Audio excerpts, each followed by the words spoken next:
对傅立叶变换好奇的同学，可能都已经在网络上找过上百位大师。大师们都会解释，傅立叶变换就是能将信号在时域和频域之间做转换。接着再讲到正逆傅立叶的积分以及离散的傅立叶级数，然后就被数学打败了。故事是不是就是这样发展的呀？大师们虽然解释得很有道理，但是数学太深奥，实际上要怎么把资料从时空领域转换到频率领域，看完一串数学推导之后，我们还是一点头绪都没有。同学们不用担心，今天看完小哈的影片，就可以去向亲朋好友炫耀，原来傅立叶变换没有想象中的那么难嘛。大家好，我是来自嘎姆的小哈片刻，今天我们一起来搞懂傅立叶变换这个看起来又高深又玄幻的东西。我们先来看看傅立叶变换能做些什么。傅立叶能够分析讯号，比如说我们在太空中收集从宇宙传来地球的电波，这个电波因为包含了来自宇宙各个角落发出来的讯号，所以它的波形看起来很杂乱。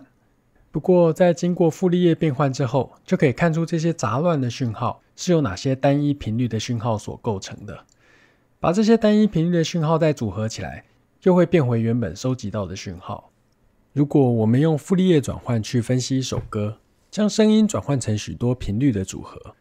由于不同乐器发出的频率不一样，这个时候把歌手发出来的声音频率给滤掉，只留下伴奏与音乐，这样不就可以把一首歌变成 KTV 里面使用的伴唱带吗？傅立叶转换还可以用来压缩资料，在使用傅立叶转换将原始波转换成频率波的时候，使用少一点的频率做转换，就可以达到压缩档案的目的。而且把剩下的频率波组合回来的时候，仍然可以得到大致相同的波形。像是 MP3 压缩音档或是 JPEG 压缩图片都是类似的做法。我们身处的世界是个由时间与空间组成的时空领域，也就是说，我们人类是借由区分不同的时间与空间，在我们的大脑内建立这个世界的样子。物质在我们的理解是我们用眼睛在某个时间点于三维空间的某个位置观察到的一个东西。声音虽然看不到，但它也是差不多的存在，是在某个时间点位于耳膜位置的能量振动。这些观察的资讯是以时间和空间的数值来表示的。而傅立叶变换就好像是另外一种外星生物所使用的观察思维，是从想象中的多维频率领域来看我们平时身处的四维时空领域，也就是将时间与空间整个展开，得到一片多维的静态资料。我们可以从这些资料中重新组合出随意一个时间点与空间位置应该会有的状态。借由傅立叶变换，常常可以更加理解这个杂乱的宇宙所隐藏的规则与秘密。要学外星人从频率领域来看世界，就要先了解频率领域里定义的是什么。频率领域里定义的东西是波，各种频率与振幅的波。单一频率的波可以用三角函数来描述，像这是正弦函数 sin 波，这是余弦函数 cosine 波。不管是哪种函数，其实都是一种旋转的概念，也就是角度随着时间前进，绕完一圈再绕一圈。如果从三维的角度去看，波就会像弹簧的形状，以螺旋的方式跟着时间前进。从上面去看可以看到余弦函数，从侧边去看则可以看到正弦函数。因为 cosine 和 sin 其实形状一样，只是相位相差了1/4个圈，所以两个波要有实质上的不同，和使用哪一个函数无关，而是要有频率上的差异，也就是同样的时间绕的圈数要不一样。比如这个是某个声音的频率，这个则是频率加倍的声音，音调会比较高。这是4倍频率，音调更高。另外，振幅上的差异表现在声波上，就是音量的大小。振幅大就是音量大，振幅小就是音量小。同学可以把这些波想象成钢琴上的琴键，不同琴键会发出不同频率的波。如果同时运用你的10根手指按下不同的琴键，这些不同频率、不同振幅的波就会被组合在一起，变成一个看似很不规则的音波。当不同乐器以及人的声音全都混合在一起，就会出现我们平常在电脑上看到的声音档的波形，里面夹杂着各种频率和振幅的声音来源。那么当麦克风收集到空气中传来的振动音波时，我们是怎么将这个混合波储存成声音档的呢？方法很简单，就是把这个波形以一个固定的间隔取样，每一小小段的时间间隔就记录一次这个波形上的位置。 X 轴代表观测时间， Y 轴代表观测到的波形振幅，这样我们就会从这个波上得到很多个二维坐标的点，把所有观测到的点都储存起来，这就是一个 wave 档。这个方法其实就是把现实世界观察到的东西如实的记录下来。取样的间隔越小，越能保存原本的音色，但是储存的档案也会跟着变大。聪明的同学们是不是都想到了，如果我们有这首歌的乐谱，乐谱上每个音符不都是一个频率的声音吗？那么其实我们只要储存这些音符的频率、音量、起气时间，用这样的方式把各种乐器的音符一一储存进声音档，档案使用的空间就会小很多。事实上，在上个世纪的80、90年代，那些古老的游戏使用的 MIDI 音乐档，就是用这样的方法把音乐连同程式塞在 1MB 上下的磁碟片。一个几十 K 的 MIDI 档可以记录完整的一首音乐，转换成 WAV 档之后可能就会变成几十枚，中间差了1000倍，这样大家就可以很清楚地感受到在频率领域储存资料可以多大程度的节省储存空间。不过现在的问题是，我们平时在录音室收集到的是时空领域的资料，我们不知道这些声音当初是由哪些频率的波所发出来的。除了乐器、人声，可能还有环境音和各种杂音。这个时候傅立叶变换就派上用场了。傅立叶变换可以从原始的资料推算它们在频率领域是由哪些不同频率的波所组合起来的。西元1822年，法国数学家 Joseph Fourier 在《热的解析理论》这本书中提出，不管是怎么样的周期性函数，都能分解成一串三角函数的组合。接下来又经过更多数学家不断的研究，就有了今天这一整套的傅立叶变换。我在这里列出了一些相关的历史，不过对这个傅立叶变换投入研究与贡献的人太多，真的要研究历史的话，还是自己乖乖去 Google 吧。在开始进入数学以前，先打开这个小哈事先写好的 App， 网址会放在影片说明的地方，如同往常是个开源专案。先从 App 首页点进这个杂讯分析，这个 App 会帮我们生成一条乱数产生的曲线，这个曲线是用柏林噪声演算法生出来的。如果想知道柏林噪声的细节，可以点右上角的影片连结去先前的影片回味。我们把这个乱数产生的曲线假装是一段录音档的声波，然后我们试试用各种频率的余弦波去组合出这段曲线。从频率为1的余弦波，频率为2的余弦波，频率为3的余弦波，一直到频率为10的余弦波。每个波要搭配一个缩放比例 A 来控制波的振幅。我们把频率1搭配的缩放比例叫 A1， 频率2的缩放比例叫 A2， 频率3的缩放比例叫 A3， 以此类推。A 的大小就好比这个频率波在原始声波里占的比重。比如 A 是 0.5 的话，最后这个频率的波就要先缩成一半，再去和其他频率的波去组合。如果 A 是2的话，最后这个波就要先变成2倍，再去和其他频率的波组合。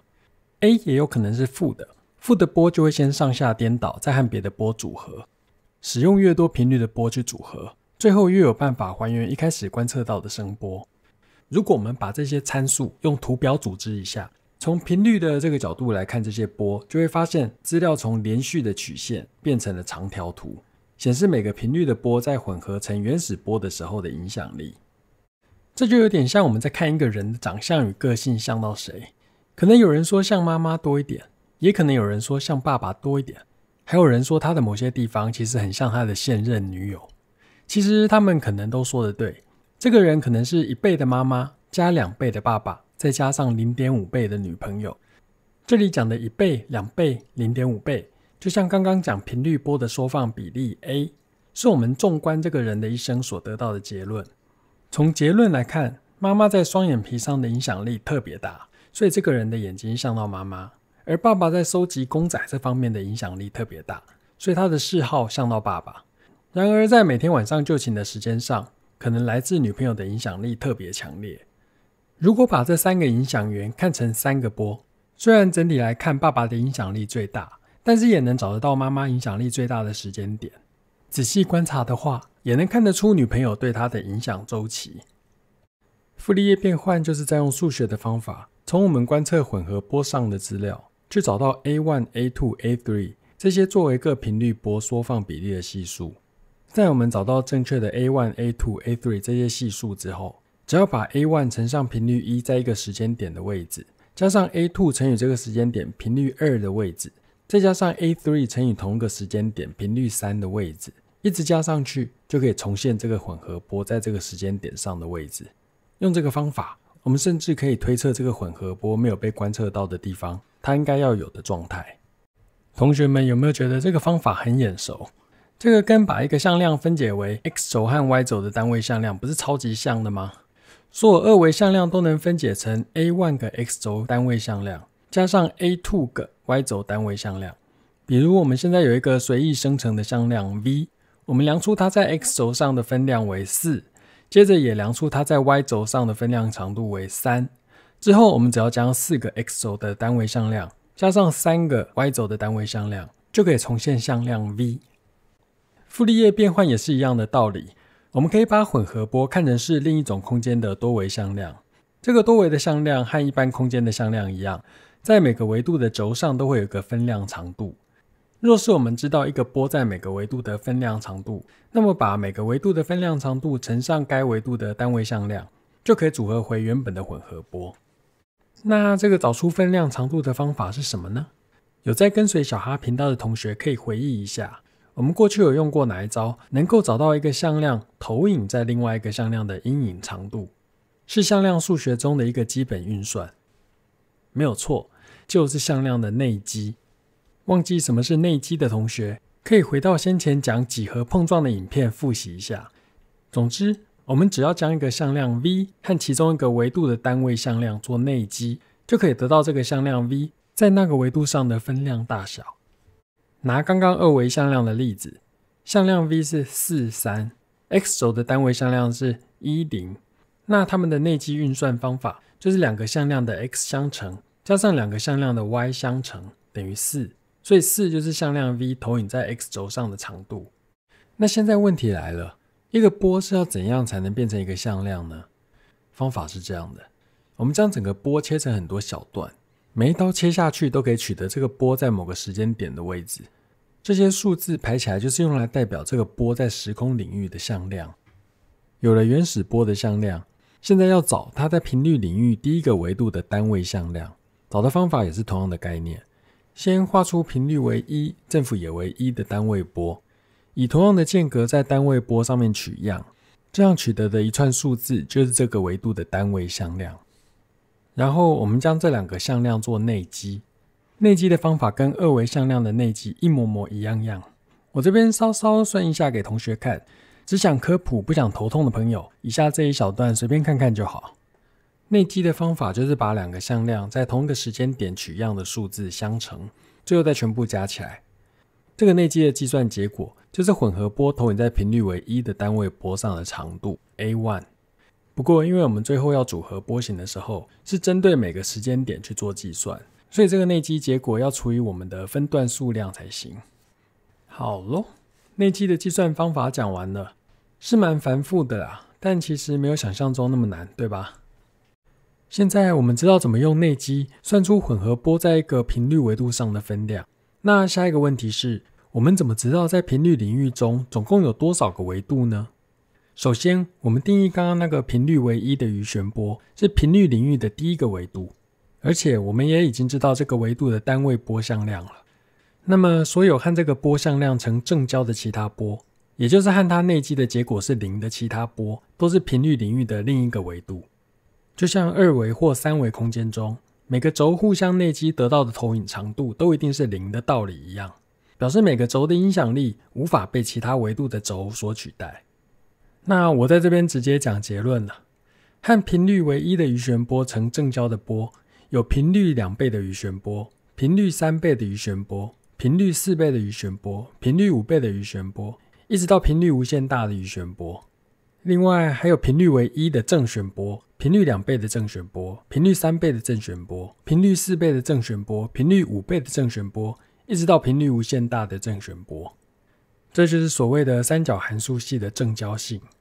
这边我就不证明三角函数系的正交性了，因为会有点过于数学。如果想深入理解这个性质的话，我会放一些连结在影片说明给同学们参考。好了，现在我们整理一下傅立叶变换的重点。首先是我们在时空领域观察原始波，每隔一小段时间记录一次原始波的状态，这份资料就是这个波在时空领域的向量。第二步是把频率领域中每个维度的单位波转换成时空领域的单位向量。第三步是要利用向量的内积，找到原始波投影在每个维度的分量长度。完成，傅立叶变换就是这3个步骤。在储存好原始波在频率领域每个维度的分量长度后，